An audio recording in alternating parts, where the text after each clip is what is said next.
سرور کونین محمد عربی صلی اللہ علیہ وسلم نے فاروق اعظم رضی اللہ تعالیٰ عنہ کے بڑے فضائل بیان کیے، حتیٰ کہ آپ علیہ السلام نے فرمایا لو کان بعدی نبی لکان عمر بن الخطاب، اگر میرے بعد کوئی نبی ہوتا تو وہ عمر بن خطاب ہوتے۔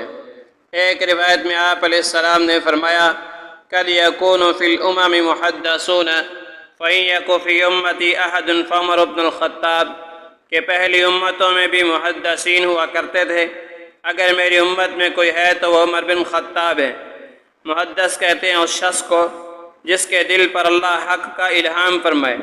اس لیے کئی مرتبہ ایسے مواقع پیش آئے کہ ادھر عمر رضی اللہ تعالیٰ عنہ نے زمین پر کسی بات کا آپ علیہ السلام سے تذکرہ کیا، ادھر اللہ جل شانہ نے قرآن بنا کر آپ کے سینے پر اتار دیا۔ اسی لیے تو آپ علیہ السلام نے فرمایا ان اللہ جعل الحق علی لسان عمر و قلبی، کہ اللہ جل شانہ نے حق کو عمر کے دل اور زبان پر اتار دیا۔ آپ علیہ السلام نے فرمایا ایک مرتبہ میں سویا ہوا تھا، میں نے خواب میں دیکھا میرے پاس دودھ کا پیالہ لایا گیا، میں نے اس میں سے کچھ پیا اور باقی عمر رضی اللہ تعالیٰ عنہ کو دے دیا۔ صحابہ نے عرض کیا فما اولتہ یا رسول اللہ، اے اللہ کے نبی صلی اللہ علیہ وسلم آپ نے اس کی کیا تعبیر لی؟ اللہ کے نبی علیہ السلام نے فرمایا العلم۔ عبداللہ بن مسعود رضی اللہ تعالیٰ عنہ فرماتے ہیں کان اسلام عمر عزا، عمر کا اسلام لنا عزت کا سبب بنا، وکان ہجرت نصرا، اور ان کی ہجرت نصرت کا سبب بنی، وکانت خلافت رحمتا، اور ان کی خلافت اور امارت مسلمانوں کے لیے رحمت تھی۔